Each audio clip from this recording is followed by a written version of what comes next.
These peasants think they're important just because they pour wine into clean glasses. Pathetic. Look at them. Dark hands, empty minds, and this? This is your future partner, mister? Shetty's voice was full of arrogance as he spat out these words in rapid Hindi to his assistant. His eyes swept disdainfully over the servers lined up across the room. The investors sat in stiff, and his gaze finally rested on the glass that Maya had just placed on the buffet table. But as those harsh words still lingered in the air, a strange tension filled the room. No one said anything. No one reacted. The American officials looked at each other, confused. They heard the tone, the mockery, but none understood what he said. The official interpreter looked helpless, flipping through his notes, realizing too late that the conversation had already slipped beyond his grasp. Only one person in the room understood every single word. She stood just a few steps away, her back straight, her eyes locked on Shetty. She hadn't meant to react, hadn't meant to speak, but something ancient and primal rose in her chest. Anger. Yes, but more than that. Pride, dignity. "You may be rich, sir," Maya suddenly said in perfect Hindi, her voice sharp and resolute, "but no amount of money can hide the ugliness of your ignorance." Before we continue following the dramatic developments ahead, don't forget to hit like and subscribe to give me motivation to continue bringing you more captivating stories. And where are you listening to this story from? Leave a comment so I can know. Now, let's return to the story. Imagine this. You're standing in a shadowed corner of a grand room, where crystal chandeliers cast their opulent glow on men in tailored suits and women with polished smiles, their voices a low current of power and ambition. The air is thick with the scent of polished wood and expensive wine, and you, unnoticed, weave among them, a tray in your hands, a name tag pinned to your chest. You are invisible, but you see everything, their guarded glances, whispered deals, their casual cruelty. This is the world of Maya Parker, a woman whose dark, calloused hands from labor hold a wisdom the glittering room cannot comprehend. And in that world, a single moment, sharp as a blade, will tear through the veil of arrogance and alter many lives. The Mayflower Hotel's grand ballroom stretched wide and long, its walls bearing the weight of history, where presidents and tycoons once etched legacies through whispered agreements. Maya moved silently, her steps careful, her eyes scanning the room with a quiet intensity that didn't match her role as a server. Her uniform was crisp, but it clung to her like borrowed skin, a reminder of the debts that bound her. Her mother's stroke, her brother's college tuition, the grad school rejection letter that still stung like a bruise. She was censure, with a dusty political science degree and a mind sharpened by years of listening to languages: Hindi, Spanish, French, and a little Mandarin, each a key to worlds she was never meant to enter. At the center of the room stood Mr. Shetty, a billionaire whose wealth was matched only by his contempt. His voice, quick and cutting in Hindi, rang out as he spoke to his assistant, a nervous young man gripping a tablet. "These peasants," Shetty sneered, "think they're important just because they pour wine into clean glasses. Pathetic. Look at them, dark hands, empty minds, and this is who they send to partner with us?" His eyes swept over the servers, paused on Maya as she placed a glass on the buffet table, then moved on, dismissing her like part of the decor. The investors, American and foreign, sat in stiff silence, their faces blank, unaware of the venom in his words. The translator, a flustered man with a notepad, fumbled, caught off guard by the rapid Hindi, his notes now useless. No one understood, no one except Maya. Her back straightened, her fingers gripped the tray tighter. The words burned in her chest, not just the insult, but the assumption that no one would hear, that no one would care. You know that feeling, don't you? That moment when someone's arrogance strips you bare, assuming your silence is weakness, your presence irrelevant. Maya's pulse quickened, not out of fear, but something older, deeper, a pride forged in the stories of her grandmother, who scrubbed floors in Louisiana and still taught her 6 languages before she turned 15. "You may be rich, sir," Maya suddenly spoke, her Hindi sharp and clear, ringing through the room like a bell, "but no amount of money can hide the ugliness of your ignorance." The room froze. Shetty recoiled, his face frozen in shock, as if the furniture had just spoken. His assistant dropped his pen, the clatter echoing in the silence. A gasp escaped from an American advisor, and the hotel manager, standing at the edge of the room, turned pale. James Cartwright, the U.S. negotiator, slowly stood, his eyes narrowing not in anger but curiosity. "What did you just say?" Shetty growled, switching to English, his voice thick with indignation. "I said," Maya answered, voice steady, "you insulted everyone in this room who serves with dignity, and I will not remain silent while you do." "Who do you think you are?" Shetty barked, face reddening. "You're a maid, a server. You think knowing a few words of Hindi gives you the right to speak here?" Maya met his eyes, unwavering. "I know more than a few words, and you didn't think anyone would understand you. That was your mistake." Shetty turned to the manager, voice rising. "I want her out now." The manager hesitated, caught between fear and protocol. Cartwright raised his hand. "Mr. Shetty, please, let's not escalate." But Maya stepped forward, still speaking in Hindi, calm yet piercing.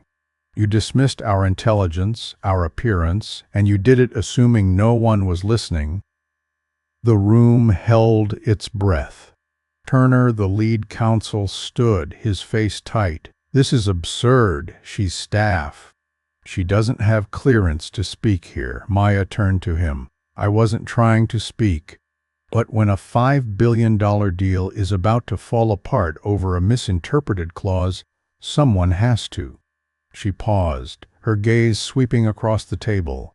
Clause Shurar B in the draft agreement references an outdated term from India's Arsene Ling Isherwu energy regulations.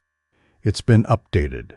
That's the source of the confusion, not disrespect, not incompetence. Shetty's eyes narrowed. "How do you know that?" "Because I studied the policy," Maya replied. "Because I studied your language. Because I listen." Silence fell, heavy and electric. Cartwright broke it, his voice calm. "Miss Maya Parker," she added. "Well then, Miss Parker, it seems you may have just saved this negotiation." The chandelier above cast golden light on the stunned faces, and in that moment Maya was no longer just a server. She was a presence, a voice that had shifted the room's gravity. Cartwright gestured to a chair. "If you're willing, we have some questions." Maya hesitated, her uniform a stark reminder of her place, or lack of one. But the eyes on her now were no longer dismissive, they were expectant. She set down her tray and took the seat, her heart pounding not from fear, but from the weight of a possibility opening. Turner muttered, "We can't let hotel staff sit at this table." Cartwright's voice was cold. "She just stopped months of work from collapsing. Maybe it's time we rethink who belongs at the table." Shetty folded his arms, glare icy. "You humiliated me in front of my people." Maya held his gaze. "Respect must be earned, not assumed. If you want integrity, stop expecting silence from those you walk over." The room shifted again, filled with a new kind of respect. Cartwright leaned forward. "Miss Parker, you mentioned the outdated clause. Please walk us through it." She nodded, her voice steady as she explained the discrepancy. The outdated term Haro Niti Sanche, replaced in Orsenling Orser E, and the oversight in the draft that had caused the tension. The assistant confirmed her analysis, and the room murmured, stunned that the lowest-ranking person had spotted what the experts missed. The meeting recessed, and Maya stepped into the hallway, her hands trembling not from fear, but from release. You feel it, don't you? That moment when your voice, long held back, finally breaks free, and the world has no choice but to reckon with it. Anna, the front desk supervisor, caught her. "Girl, what did you just do?" Maya smiled, half-dazed. I translated my way into trouble." "No," Anna shook her head. "You translated your way into the spotlight." The hallway outside the Mayflower's grand ballroom was a quiet artery, its walls lined with gilded trim that seemed to pulse with the weight of the moment. Maya leaned against the cool plaster, her breath shallow, her hands still trembling from the release of words she had held back for years. The world beyond the heavy oak doors buzzed, with the low murmur of power resuming its course. But here, in this narrow passage, Koshi was alone with the echo of her own voice. "You know this solitude, don't you?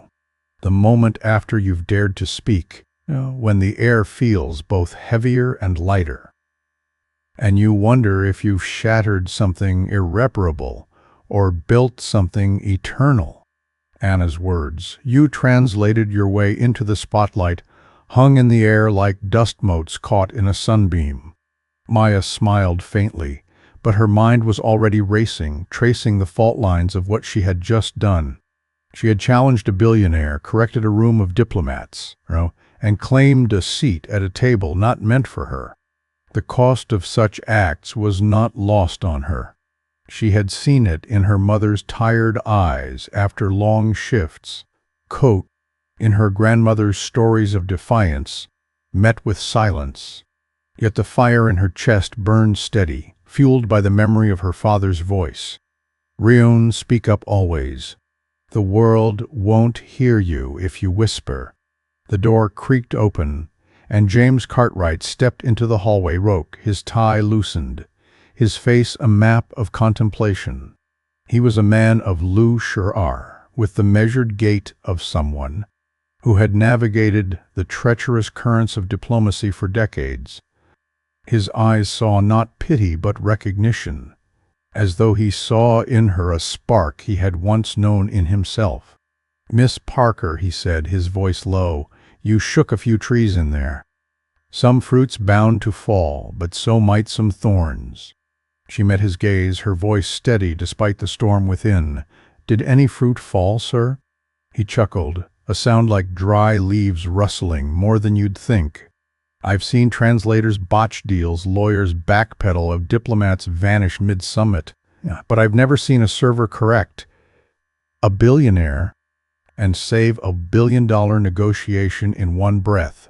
Maya shifted, her uniform suddenly feeling tighter.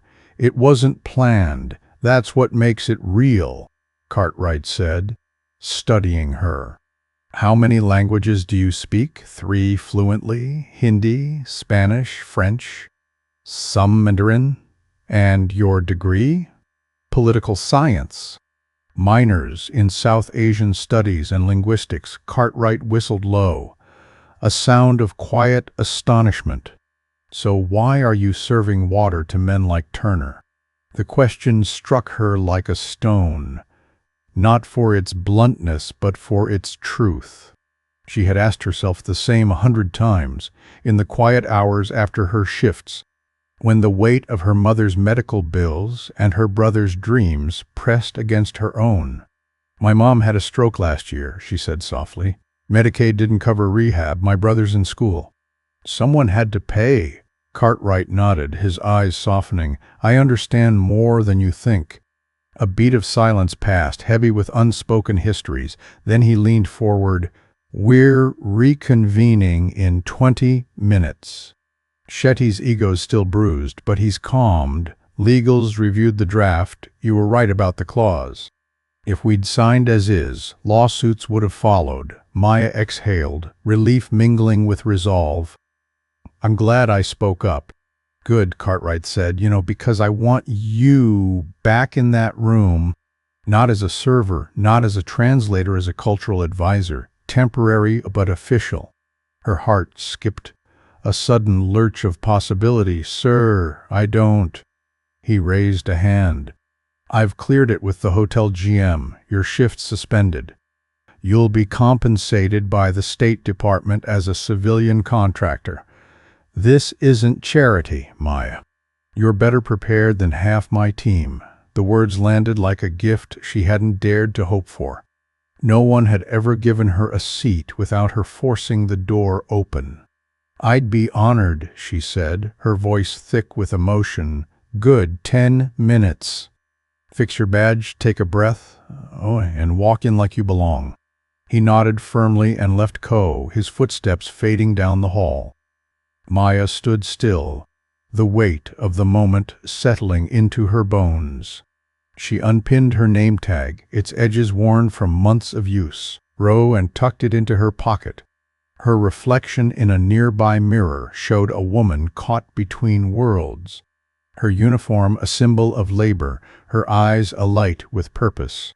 She smoothed her hair, took a deep breath, and walked back to the conference room, not through the service door, but the main entrance.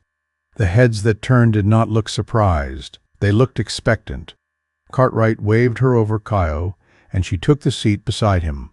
Shetty's nod was cold but restrained, Crute his assistant avoiding her gaze.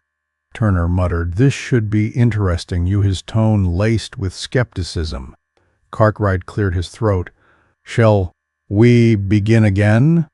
The negotiation resumed, clause by clause, term by term, but now, when cultural nuances arose, Cartwright turned to Maya. She clarified, translated intent, and gradually, the room's rhythm shifted from formality to flow. Shetty began addressing her directly, his Hindi no longer a shield, but a bridge. "You should do this full-time," he said, his tone grudging but sincere. Maya met his gaze. "Then maybe stop assuming we belong in the background." He nodded, tight-lipped, but it was a nod of respect. When the final draft was signed, applause filled the room. Cartwright leaned toward her. "You negotiated a billion-dollar deal before lunch. Welcome to the big leagues." The room emptied slowly. Papers gathered. Coat briefcases snapped shut.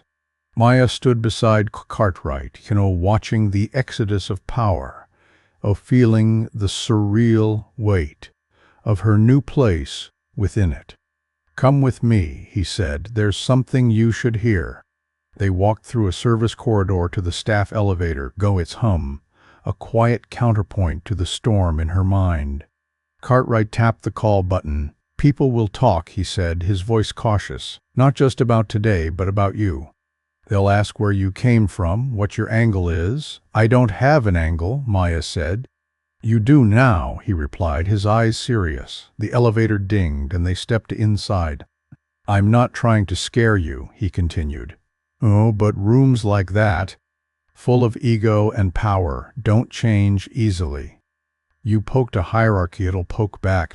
The doors opened to the administrative floor, where Ellen Dubois, a silver-haired woman with sharp eyes, waited in a small glass office. "Quite the entrance, young lady," she said, extending a hand. Maya shook it firmly. Ellen gestured for them to sit. "Cartwright says you've got the instincts of a field interpreter and the backbone of a prosecutor. That true?" "I don't stay silent when something's wrong," Maya replied. Ellen smiled. "Good. I'm offering you a provisional assignment, temporary, unofficial, but significant." Maya straightened, sensing the gravity of the offer. "What would it involve? Sitting in on briefings, flagging missteps, working with translators," Ellen said.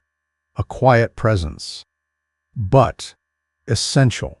Maya nodded slowly. Outside, the hallway was quiet, but Maya felt the vibration of change beneath her feet. She followed Cartwright to the lobby, her mind spinning with the weight of her new role.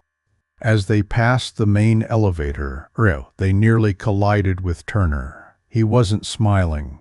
"Quite the story," he said coolly. "The maid who outsmarted the room." Maya met his gaze. "The woman who caught your mistake." He stepped closer. "You got lucky. You embarrassed a billionaire in front of a federal team. That won't end well." Cartwright stepped between them. "That's enough, Turner." Turner raised his hands mockingly and walked off, leaving a bitter silence. Maya turned to Cartwright. "Was he always like that?" "Turner's sharp," he said. But he plays to win, not to grow." "Corrections are a tax to him," she nodded, understanding the stakes. "What do I do?" "Keep being excellent," Cartwright said, "and stay 3 moves ahead." The sun hung high over Washington, its light slicing through the Mayflower's tall windows, casting long shadows across the lobby where Maya stood. Her new badge clipped to her blazer, emblem of her ascent. The air was heavy with the scent of coffee and the murmur of departing guests, their briefcases snapping shut like the closing of old chapters. But for Maya, a new chapter was unfolding. One written in the ink of her own voice. Bold and unyielding. "You feel it, don't you? You feel it, don't you?" That moment when the world shifts beneath your feet, when you stand at the threshold of something vast, and the only way forward is through the storm of doubt and danger. Cartwright's words, "Stay 3 moves ahead," echoed in her mind as she stepped into the Reagan Federal Building 2 days later. The marble floors gleamed underfoot, cold and unyielding, a reminder of the weight of power that pulsed through these halls. Her badge, still unfamiliar, granted her passage through the metal detectors, and she moved with a quiet resolve, her steps deliberate, her eyes scanning the faces around her. She was no longer a server, but the memory of that role clung to her, a tether to the woman who had learned to listen in silence, to see what others overlooked. The closed-door session awaited, a meeting between U.S. tech representatives and an international consortium. Ellen Dubois had insisted on Maya's presence, and Cartwright had seconded it without hesitation. The observation room was small, its glass wall offering a view into the main conference hall where power would soon gather. Grayson Nichols, a gray-haired policy lead, greeted her with a flat stare. "You're the one who made the splash at the Mayflower," he said, not looking up from his notes. "Yes, sir," Maya replied, her tone neutral. "I'm told you'll sit in, just don't interrupt." "These things are delicate," she nodded, taking her seat, her mind already dissecting the briefing materials. The delegation entered, executives from Southeast Asia, led by Dr. Lin, a woman in a cream suit, whose expression was unreadable but sharp. The conversation began with pleasantries, but soon turned to software governance. Maya noticed the American presenter's repeated use of compliance enforcement, a phrase too forceful for Vietnamese cultural norms, where direct impositions breed. She caught Cartwright's eye through the glass and tapped her mic. "With respect, I suggest replacing enforcement with mutual compliance framework, DINDA. The term may imply unilateral oversight." A pause followed. Dr. Lin glanced toward the glass, coat her gaze piercing. Cartwright looped Maya in smoothly. "Miss Parker, would you join us?" She entered the main room, adjusting her scarf to mirror Dr. Lin's, a subtle nod of respect. "In Vietnamese negotiations," she said, "language is a bridge, not a barricade. Our intention is shared governance. A small shift can realign the tone." Dr. Lin smiled faintly, spoken like someone who knows where diplomacy begins. Grayson shifted uncomfortably, but stayed silent. The meeting flowed smoother after that. Maya stepping back to the observation room, her heart steady but alive with the tightrope she had walked. After the session, Grayson lingered. "You made me look unprepared," he said, his voice low. "I didn't intend that," Maya replied. "Doesn't matter. Perception is power." She met his eyes. "Then maybe we should focus on the perception our guests leave with." He grunted and walked off, leaving a tension that lingered like smoke. Ellen was waiting in the hallway. "He'll come around," she said. "I'm not here to start wars," Maya replied. "No, but you're occupying unchallenged space. That's always a threat." The government charter jet to Brussels was a quiet vessel, its cabin a cocoon of anticipation. Maya sat by the window, watching clouds drift below like scattered thoughts. Cartwright, across the aisle, reviewed a dossier, glancing at her occasionally, as if gauging her readiness. "Nervous?" he asked, removing his headset. "Yes," she admitted. "I don't know what's waiting." "Good. That means you're paying attention." He handed her a folder, briefing notes, cultural summaries, an invitation to a policy roundtable at the U.S. consulate. Her name was listed as a linguistic and cultural advisory observer, she murmured. Cartwright smirked. "You'll be more than that." The consulate in Brussels was a fortress of stone and glass, its corridors humming with quiet power. Amaya reviewed documents in a temporary office, her nerves steady, but her thoughts racing. At the evening reception, she entered the ballroom in a simple black suit, her scarf a nod to diplomacy. Cartwright introduced her as a cultural advisor, and an older French delegate remarked, "A new face. How refreshing." "Not the usual path, I take it." "No, sir," Maya said, smiling. "I came through the kitchen." Laughter followed, warm and curious. She spoke little but listened sharply, catching moments when American delegates pressed too hard or phrases landed awkwardly. Twice she offered alternatives, met with gratitude. Then she noticed him Luca Arendt, a former diplomat now advising an EU board, watching her from the bar. Their eyes met briefly, his nod a quiet acknowledgment. "Who is that?" she whispered to Cartwright. "Luca Arendt," he replied. Sharp mind, plays long games. Later, Ellen's encrypted message warned Radiant. "Tomorrow's briefing includes Arendt. Don't underestimate him. He tests people." The briefing chamber was intimate, its table surrounded by ambassadors and consultants, Arendt among them, his presence analytical. Still, the Belgian delegate outlined renewable investment protocols, but Maya's focus was on nuance. When a Danish advisor used priority nations, she whispered to Cartwright, suggesting initial phase partnerships to avoid implying hierarchy. He proposed the change. And Arendt gave a subtle nod. Later, during a debate on digital identities, Arendt spoke. "Miss Parker, you've been quiet, yet your eyes suggest something to say." "Surprised but ready," Maya replied. When a company owns data, the state loses moral leverage. When the state owns it, liberties risk compression. It's about who decides. When the key is used, Arendt smiled. "Poetic but actionable, transparent oversight panels," she said, with sovereign and civil representation, legally binding thresholds, and global appeals. Silence followed. Then Arendt leaned back. "That's a concept I proposed 3 years ago, dismissed as abstract." Perhaps it was ahead of its time, Maya held his gaze. Or it needed the right moment. The room shifted. And Maya was no longer an observer, but a participant. After the session, Cartwright praised her. But Arendt approached. "Walk with me," he said. In the quiet hallway, he spoke. "You don't just listen to language, you listen to weight."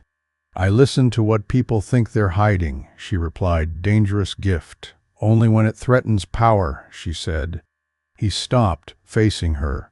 You're not here by accident, Maya. But rooms like that mind clarity, right? And you speak with too much of it. She squared her shoulders. Then maybe they need to be uncomfortable. He laughed softly. I'm not your enemy. I see where this leads. Where? To a world where people like you become expected, not exceptional. That night, in her hotel room, Maya sat by the window. Brussels's velvet sky outside. Her laptop glowed with summit notes, her revisions now embedded in master documents. A message from Ellen arrived. Brem, need to speak, West Lounge now. Maya descended quickly, passing delegates, who nodded with cautious recognition. Ellen sat in a velvet armchair, her expression serious. You're making waves, she said. I thought that was the point, Maya replied. It is. But there's chatter. Some think you're moving too fast. One suggested you were planted. Maya blinked. Planted? To stir or surveil. Nonsense, Q, but rising fast breeds suspicion. Maya sank into a chair. What do I do? Stay precise, clear, document everything, Ellen said. And watch Grayson Nichols. He's feeding skewed summaries to the European Digital Panel, pushing a parallel proposal through a tech consortium. Maya's brow furrowed. Why? Because people like him bet on control, not equity. Your voice threatens that. Maya nodded, the weight of her role sinking deeper. She wasn't new to surveillance, but now it was in marble rooms, where the stakes were global and the shadows sharper. The Brussels morning broke gray and heavy, the clouds a low ceiling over the city's ancient spires and modern glass. Maya stepped into the summit's main hall, her blazer crisp, her badge a quiet testament to her place among the powerful. But the air was different today, charged with a subtle tension, as if the room itself sensed a shift. Conversations were clipped, smiles tighter, and glances that once held curiosity now carried suspicion. You know this shift, don't you? When the world begins to see you not as a curiosity, but as a threat, When your presence stirs the dust of old hierarchies, and the ground beneath you feels both solid and treacherous. Maya moved through the crowd with practiced ease, collecting her dossier, nodding to familiar faces. Cartwright stood near a Spanish cybersecurity attaché. His expression guarded. He broke off when he saw her. There's a memo circulating, he said without preamble, unofficial, unsigned, but from someone in our delegation. It says you overstepped, that you're not a credentialed diplomat, that your presence skews our neutrality. Maya's heart stilled, but her face remained composed. It's Grayson, isn't it? Almost certainly, Cartwright replied. But it's veiled. He's no fool. She nodded, her mind racing. What do we do? Stay the course, be sharp. They'll freeze you out through process, not confrontation. A Belgian staffer approached with a clipboard. Miss Parker, your clearance for the final working group has been amended. You're now observer status. Remote access only. Cartwright started to object, but Maya touched his arm. It's fine, let them play. She followed the staffer to the observation suite, its glass wall, separating her from the main room. The speaker piped in the conversation, slightly delayed but clear. She took her seat, watching Grayson position himself near the table's head. His demeanor smooth, almost bored. Ellen was absent, tied up in a closed-door briefing, leaving Cartwright flanked by a young State Department assistant. The meeting began with joint resolutions on data equity. Grayson's subtle pattern emerged, twisting phrases, downplaying agreements, nudging toward ambiguity. Then he proposed a voluntary clause on ethical oversight, replacing Maya's binding resolution. It was a direct attack on her work, framed as compromise. She typed a secure message to Ellen Darden clause sending or altered, removes binding oversight, Grayson driving it, request intervention. Seconds passed, then movement at the room's edge. Luca Arendt, unlisted for this session, stepped through the side entrance, whispered to a protocol officer, and approached the table. He stood silently, hands folded, then spoke. I apologize for the late entrance, but I must comment on clause sendernd R. A voluntary clause invites legal chaos. Grayson stiffened. It encourages cross-cultural buy-in. Arendt's voice was calm. The original phrasing secured consensus from 7 nations. Changing it risks unraveling the framework. He looked at Cartwright. Is the original author present? Cartwright glanced at the observation window. Maya stood. Arendt turned slightly. Miss Archer, would you clarify your intent? The speaker clicked on. The clause protected data sovereignty without sacrificing standards, she said. Voluntary compliance invites selective interpretation. It's a polite way of giving up accountability. Silence fell. A Nordic delegate spoke. I support reinstating the original language. Another agreed. Grayson tried to recover, but the momentum had turned. The clause stayed as Maya's. After the meeting, Cartwright and Arendt met her in the observation room. You're getting good at their game, Cartwright said. I'm not playing, Maya replied. I'm refusing to fold. Arendt smiled. Then be warned, refusing to fold makes you a target. That night, an anonymous message. Read Warsome. Watch your back. Not everyone who claps is on your side. Maya deleted it. Her resolve hardening. The next morning, Brussels clouds hung low as she sat in the consulate lounge, a coffee cooling by her hand. A secure packet from the State Department arrived marked Urgent Verdian. Director Chen requests debrief in Washington. Censure loop hours. Priority R clearance arranged. Her heart thumped. Someone higher was watching. As she stood, Luca Arendt entered. His coat draped over one arm. Congratulations, he said, joining her table. The clauses you defended were significant wins. They were collective, Maya replied. He smiled. Modesty is charming, but unnecessary. You made people uncomfortable and didn't back down. She tilted her head. Why are you here, really? He leaned forward. Because people like Grayson are the architecture. Unless someone dismantles it methodically, people like you will always be guests in rooms you've earned. Are you offering help? Insight, he said. I can open doors, but I can teach you to stay inside. When they close, her phone buzzed. Cartwright, debrief on site. Arendt's presence requested as consultant. Chamber Sen. Maya glanced at Arendt, his eyes twinkling. Seems the game continues, he said. In Chamber San, Co-Director Chen, a tall woman in a charcoal suit. Shook Maya's hand. Your summit summary was thorough, intuitive, she said. We have a situation requiring your involvement. Quietly, deeply. Ellen slid a folder across the table, containing redacted transcripts of communications between contractors and a U.S. tech firm tied to Grayson. They're seeding a parallel agreement to override the summit's resolutions, Chen explained. No fingerprints. No, but if it succeeds, your work becomes ceremonial. Maya's jaw tightened. Legal sabotage. Yes, Cartwright said. We need you in New York, at a closed strategy session with the firm's leadership. Listen, observe, report. Chen folded her hands. You're visible now, so subtlety matters. This is about leverage.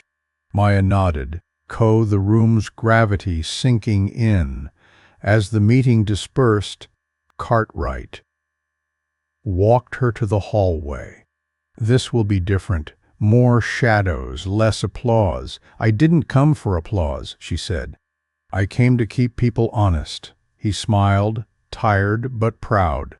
Back in her room, Maya packed efficiently, her thoughts on the anonymous warning, the invisible hands behind Grayson. Oh, the quiet war no one admitted. You feel the weight, don't you? When the stakes are no longer personal but global, when your voice becomes a weapon, step forward risks a fall. New York's noise was a living thing, a layered urgency of traffic and ambition. Maya stepped onto Wusherin Street, the wind testing her resolve. Zernex Solutions headquarters loomed, a glass monolith with planters softening its edges. At the security desk, she presented dual credentials, one State Department, one a fabricated consulting firm. Valentina Cole, Zernex's head of international relations, greeted her with a sharp suit and soft smile. Your name's traveled fast, she said. Let's hope for the right reasons, Maya replied. The conference room overlooked Midtown, its stone table a slab of power. Maya was introduced as a cultural consultant, her stylus moving across her tablet as the meeting began. Within 20 minutes, Conrad Hale, a legal consultant, discussed adapting Brussels clauses into a proprietary draft, bypassing enforcement. We'll substitute cross-border accountability with domestic interpretation authority, he said. Maya's notes were meticulous, encoded. This wasn't cooperation, it was neutralization. During a break, Maya uploaded her notes via a secure channel. A voice behind her whispered, "Careful, some are watching." It was Valentina. "I know who you're not," she said. "You're not here for cultural alignment." Maya didn't blink, and yet here I am. Valentina led her to a quiet corner. "I believed in this place once," she said. "Then I read what didn't make the minutes. They're finalizing an alternate draft tomorrow to override Brussels. It's backed by private funds, untraceable." Maya nodded. "Tell me where it's stored." Valentina passed a slip of paper. "Sub-level 3, red server bay. Username works until midnight. You didn't get this from me." That night, Maya entered the archive room, the servers blinking like sleepless eyes. She accessed the draft, clauses gutted, oversight softened. She copied it, encrypted it, and logged out. Her phone vibrated. Drowned, they know. The hallway was still but her heart raced. She slipped the drive into her boot, her face betraying nothing. The war was no longer about words, but the silence between them. The New York night pressed against the glass of Maya's hotel room, the city's pulse a restless rhythm of horns and distant sirens. She sat at the small desk, the encrypted drive a weight in her hand, its contents a silent indictment of the betrayal she had uncovered. The rain outside fell in steady sheets, blurring the skyline into a mosaic of light and shadow, mirroring the uncertainty in her heart. You know this moment, don't you? When the truth you hold is both a shield and a target. When every choice feels like a step toward salvation or ruin. Maya's fingers hovered over her laptop, the secure channel open, waiting for her to send the files to Ellen and Director Chen. But the anonymous message, they know, lingered like a warning carved in stone. She plugged in the drive, its light flickering like a heartbeat. The screen glowed with the Zernex draft, its clauses stripped of the Brussels summit's moral spine. Article CDR, her own work now reduced to advisory notes, its binding oversight erased. The betrayal was not just professional, it was personal, a quiet violence against the trust she had fought to build. She typed a message to Ellen Perinagen, draft retrieved, alternate agreement confirmed, overrides summit clauses, extraction needed. Her fingers steady, but her mind racing with the cost of this act. The send button pulsed, and she clicked it. The outgoing signal, a whisper into the void. A reply came swiftly, Bardent secure evac at EBAT burn devices. Trust no one in Zernex. Maya exhaled, her breath a release of tension she hadn't named. She gathered her belongings. A flashlight, now a jacket, now the drive, tucked into her boot, and moved to the window. The city below was a labyrinth of ambition, its towers indifferent to her struggle. She thought of her mother, her hands worn from years of cleaning houses. Her voice teaching Maya Hindi in the quiet evenings of their small apartment. Words are power, she had said. They can build or break. Tonight, Maya's words would break something, and she was ready. At midnight, a soft knock broke the silence. Two figures stood in the hallway, Cartwright and a woman in a dark coat, her face obscured. "We move now," Cartwright said, his voice low. Maya followed them to the service stairwell, the air cold and sharp. The woman, Ellen's operative, handed her a laptop bag with a burner sim, a charcoal suit, and a ticket for a Newark flight. "No apps, no credit," the operative said. "They'll shut everything down." Maya nodded. Her pulse steady. "You're a signal now," Cartwright added. "Worth protecting, but worth targeting." They slipped through the hotel's service exit. The rain a curtain hiding their escape. The black SUV idled in an alley, its engine a low growl. Maya climbed in, the door closing with a thud that felt final. The city blurred past. Bridges, empty boulevards. The glow of streetlights fractured by rain. "You did well," Cartwright said, his voice steady. "But now it's about survival. And testimony. You'll speak to a Senate Oversight Committee, maybe more." Maya swallowed. "I'm ready." The operative glanced back. "Your story shifts battlegrounds, keep it clear. At Newark, they bypassed the main terminal, guiding her to a side entrance. She boarded the midnight flight, the cabin dim, her new suit a borrowed armor. As the plane lifted off, she clutched the drive, the horizon dark but alive with possibility. Washington unfolded beneath the dawn, its monuments stark against the pale sky.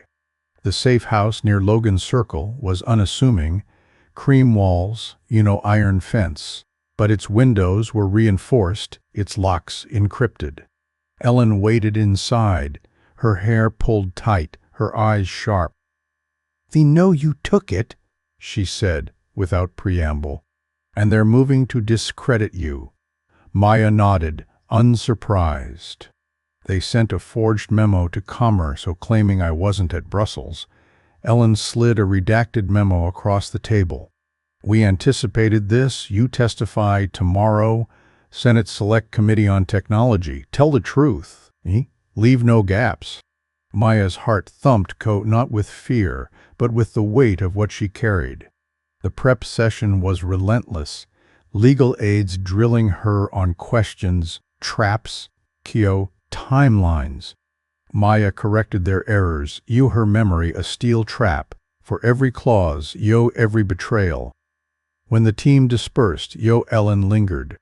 "They'll attack your voice, your background, your right to speak," she said. "I'm not afraid," Maya replied, her voice firm. "You need more than courage," Ellen said, composure. "One flinch, and they rewrite your story."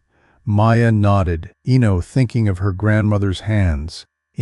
Steady, despite years of toil. She had never flinched for long. That night, alone in the safe house, Mayam lay awake. The ceiling fans hum a quiet pulse.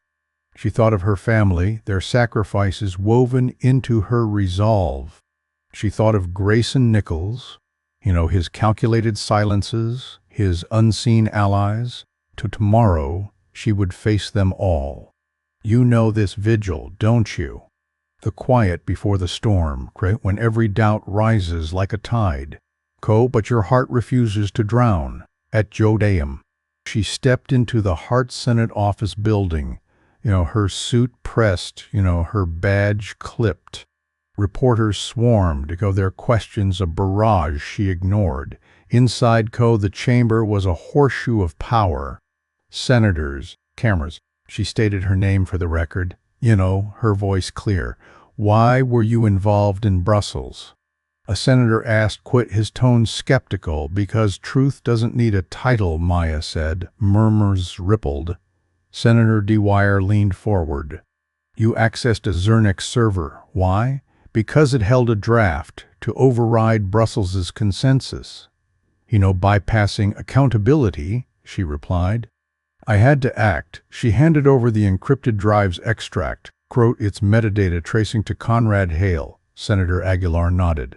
I read your clause, Sir R. It was strong. Someone tried to erase it. Yes, Maya said. Because strong words threaten weak power. The room stilled. The tide shifting. They were listening, not by choice, but because she had made it inevitable. The hearing adjourned and Maya stepped into a private room where Cartwright and Ellen waited. It's not over, Ellen said. They need corroboration, Turner, Maya said. He coordinated Brussels. If he speaks, it holds. Cartwright nodded. If he denies, it unravels. They strategized, Ellen outlining legal moves, Cartwright securing her safety. As they left, reporters pressed again, but Maya slipped through a side door, the SUV waiting. You did it, Ellen said in the car. But the fight's just starting. Maya looked out at the rain-slicked streets, the drive warm against her skin. The war was hers now, a battle for truth in a world that preferred silence. The safe house buzzed with activity, tech experts scanning her devices, lawyers preparing for litigation. Turner's testimony came first, admitting pressure from Zernex. Valentina followed, confirming the draft's softening. The chain formed, each link tightening the case. Grayson Nichols remained silent. His absence a shadow. On the fourth day, the Senate reconvened. The committee's statement, clear Smaradolf. Zernex had tried to bypass Brussels through corporate manipulation. The matter was referred to the DOJ. Maya stood outside, the rain gone, the streets glistening. You feel it, don't you? When the world bends, not because you shouted, but because you refused to be quiet, the Washington dusk settled over the city like a worn blanket, softening the edges of its marble facades and quieting the clamor of its streets. Maya stood in the townhouse's foyer, the door clicking shut behind her, sealing her in a space that felt both refuge and cage. The air was heavy with the scent of fresh paint and the faint hum of encrypted systems. Cartwright, Ellen, and two security officers flanked her, their faces etched with the fatigue of a battle only half won. You know this pause, don't you? When victory tasted like ash because the war stretches on, when every step forward reveals a longer road, and the weight of your own courage presses against your chest. The Senate's referral to the DOJ was a milestone. But Maya felt no triumph. Grayson Nichols' silence loomed larger than any testimony, a shadow cast by unseen hands. Ellen handed her an envelope, its seal unbroken. Your first paycheck, she said. And a security clearance, international scope. You're not temporary anymore. Maya's fingers traced the paper, the weight of permanence both thrilling and daunting. All this for me? She asked, her voice soft. For the principal, Ellen corrected. For everyone whose rights were eroded today. Maya tucked the envelope into her blazer, her resolve hardening. Let's go public, she said. Cartwright nodded, his eyes glinting with approval. Next stop, State Department press briefing. You'll stand with Deputy Secretary Rhodes. The marble hall of the State Department was a stage of quiet power, its flags lining the walls like sentinels. Reporters filled the room, their cameras a relentless gaze. Maya stood beside Rhodes, her suit a shield, her badge a claim to the space. Rhodes spoke first, her voice steady. Today, we confront the threat of clandestine manipulation. Miss Maya Parker's integrity and courage remind us that action defines us, not titles. Maya swallowed, her pulse quickening as she faced the microphones. When I entered Brussels, she began, I was a consultant, unexpected, unofficial. I stayed because words needed speaking. Treaties aren't ink, they're promises to people. Her voice carried, clear and unyielding, echoing her grandmother's lessons, her equimers, her mother's sacrifices. The room was silent, then erupted in applause. Questions flew about Zernex, Grayson, the DOJ. Rhodes fielded most. But when a reporter asked, Miss Parker, will you run for office? Maya paused. My voice serves truth, not parties. If accountability is service, I'm in. Flashbulbs burst. Capturing the moment, she became more than a witness, a symbol. Outside, the air was crisp. The sky a pale blue. Cartwright walked beside her. You changed the rules, he said softly, and the game. Maya touched the envelope in her pocket, its promise grounding her. Everything's ahead, she said. He smiled, weary but proud. A car pulled up, and Ellen's voice called from within. You never had to be sure, Maya, you just did. She climbed in, the door closing, with a quiet finality.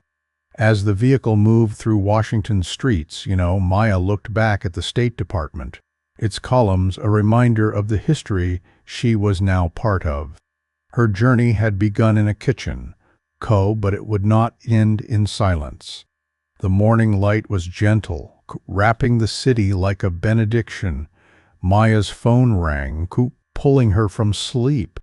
Miss Parker, it's Director Chen, the voice said. Clipped but urgent, special assignment, Embassy Row, 1 hour, British Chancery. Maya dressed quickly, her new badge a borrowed coat, like a diplomatic title, but she wore it with purpose. Embassy Row hummed with life, diplomats, joggers, tourists, but she moved with focus. Her badge granted her entry to the red brick chancery. Chen and Malcolm Reyes, an intelligence officer, greeted her. A multinational coalition is forming a global digital charter, Chen said. You're the U.S. voice, quiet but authoritative.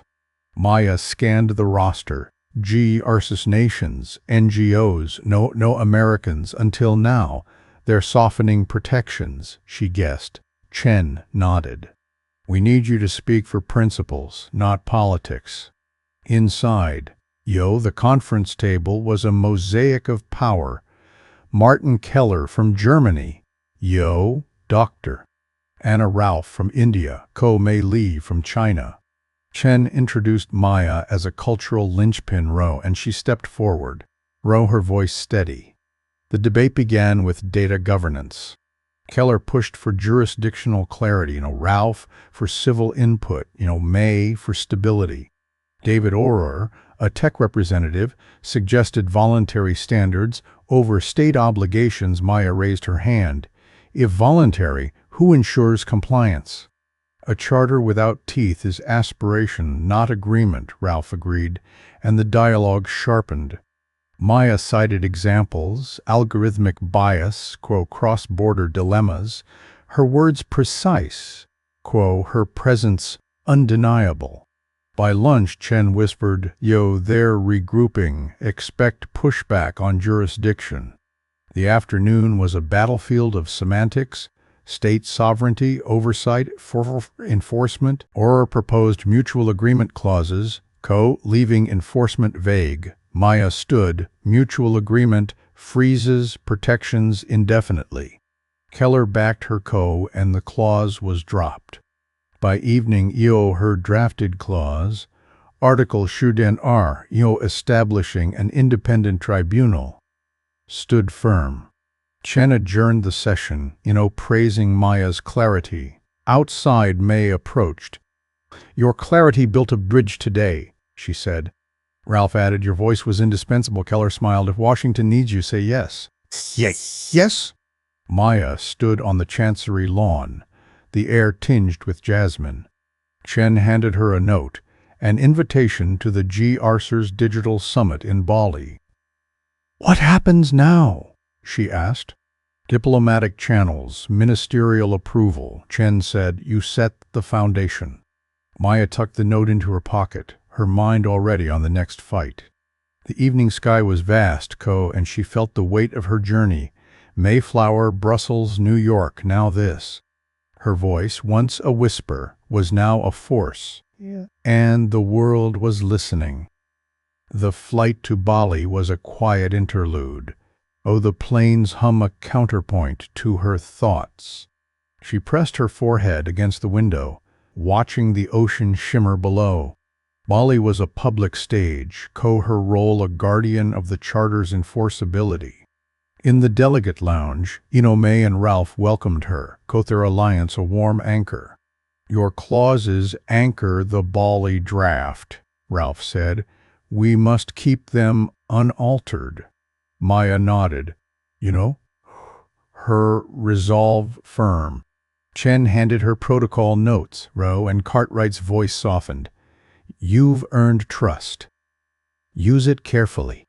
The gala was a tapestry of light and sound. Lanterns, gamelan music, diplomatic smiles, hiding calculations. An African delegate approached. "Our countries trust your voice," he said. Maya thanked him, her heart swelling. Rafael Souza, from Brazil, leaned in. "The draft could still change. Lobbyists work fast." "Then we walk in the light," Maya replied. And they toasted a quiet pact. The next morning, she took the floor, her scarf a nod to Indonesian respect. "In Bali, we stand at a digital crossroads," she said. "Either we enshrine accountability or accept treaties as talking points." Her words landed, delegates murmuring, her authority undeniable. "You feel it, don't you? When your voice becomes a tide, pulling others toward truth. And when the world leans in, not because you demand it, but because you've earned it." Maya's journey was no longer hers alone. It was a beacon for those who dared to speak, to stand, to refuse silence. The Bali morning unfolded like a tapestry, woven with sunlight. The air thick with the scent of frangipani and the distant pulse of gamelan music. Maya stood on the balcony of her villa, the ocean stretching before her like a promise, its waves whispering of battles fought and yet to come. Below, the summit's buses wound through lush foliage, their engines a quiet hum against the island's serenity. Her new badge, pinned to her blazer, gleamed with the weight of her title, Policy Advisor, Cultural and Digital Affairs. It was no longer borrowed armor, but a mantle she had earned, forged in the crucible of Mayflower ballrooms, Brussels corridors, and New York's shadowed servers. Ring feel before. You feel this, don't you? The moment when the world acknowledges your place, the weight of that acknowledgement presses against your chest, reminding you that every victory is a prelude to another fight. Her phone buzzed. A message from Director Chenrion Ministers, sign at Jure. "Your speech closes the gala. Be ready." Maya closed her eyes, the breeze carrying the salt of the sea, grounding her. She thought of the journey, Shetty's sneer, Grayson's machinations, Valentina's whispered betrayal. Betrayal. Each had been a stone in the river of her path, forcing her to navigate, to adapt, to stand firm. She descended to the banquet hall, where delegates gathered in Balinese attire. Coat their faces a mosaic of hope and calculation. The air thrummed with anticipation, the weight of a global charter hanging in the balance. Mei Li and Dr. Anna Ralph waved her over, their smiles warm but tempered by the stakes. "Your clauses are the spine of this draft," Ralph said, her voice steady. "We must keep them whole." May nodded, eyed her eyes sharp. "I'll defend from the east." Their alliance was a quiet strength, a reminder that Maya's voice was no longer solitary. Chen approached, handing her a folder of protocol notes, Indonesian customs, honorifics, ceremonial gestures. "Deference matters here," he said. But so does conviction." Cartwright, beside him, leaned in. "You've earned trust, Maya.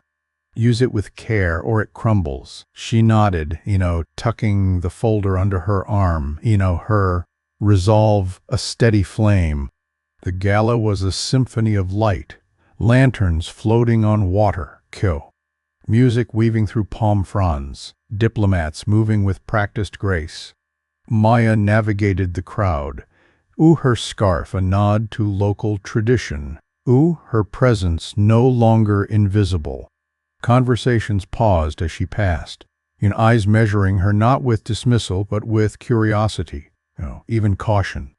A veteran African delegate, his suit adorned with a tribal pin, approached. "Miss Parker, our nations look to you," he said, his voice low. "Your voice carries our trust." She thanked him, her heart swelling with the weight of that trust. Rafael Souza, the Brazilian delegate, joined her.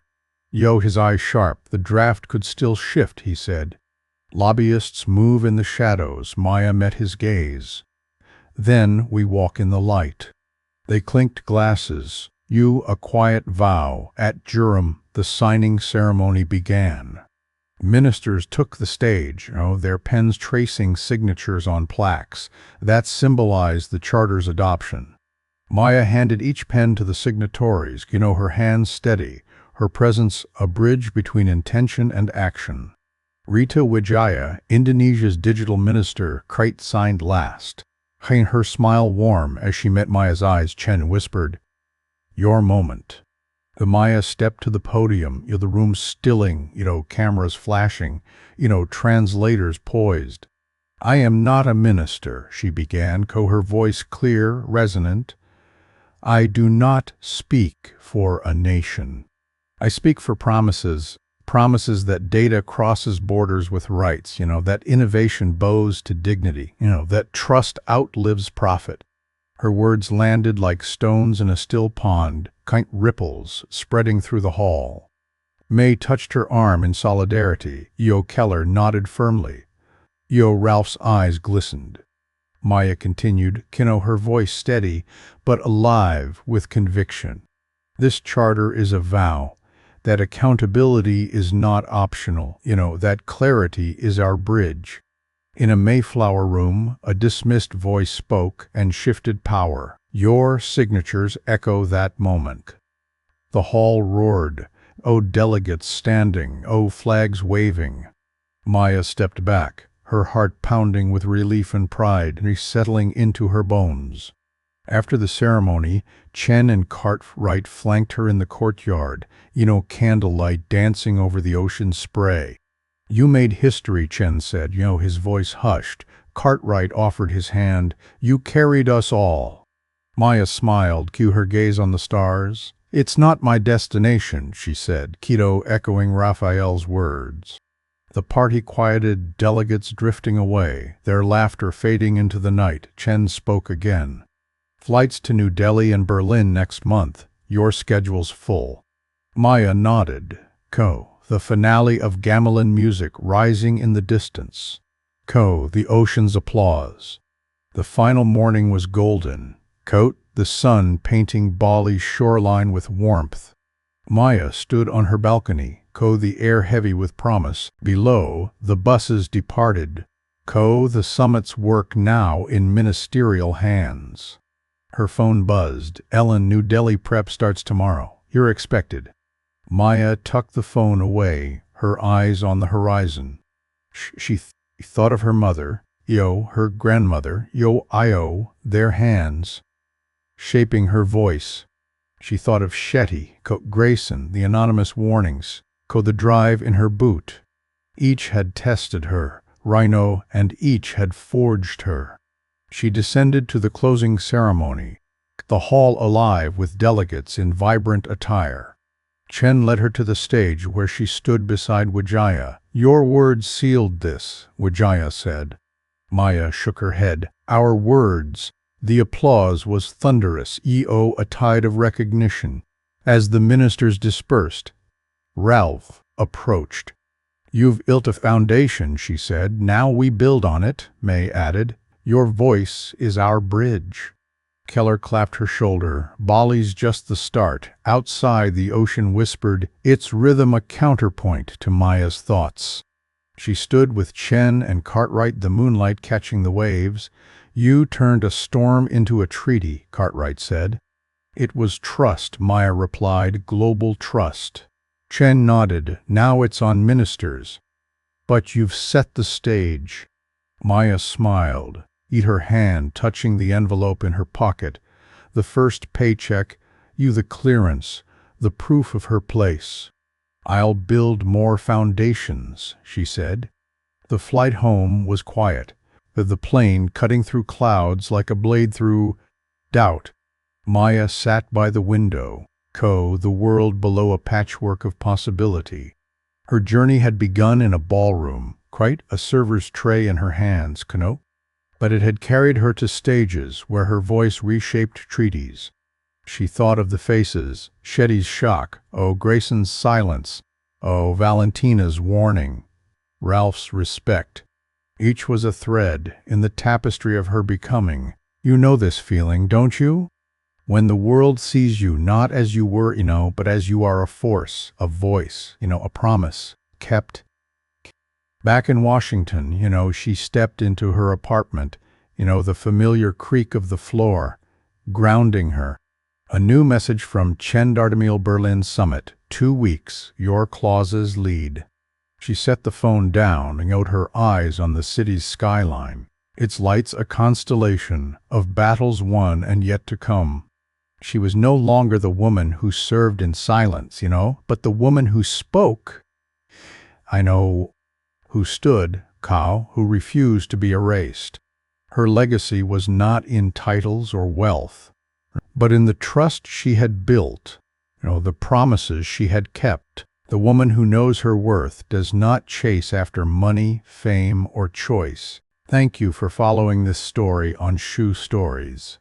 If this story moved you, taught you something, or made you reflect on the meaning of silence, please like, subscribe to our channel, and let us know where you're watching from in the comments below the video. Your voice matters. Let it be heard, whether it's in silence or loud. And don't go anywhere. Click on one of the videos displayed on your screen to watch more powerful stories about dignity and unexpected heroes. We'll see you in the next story.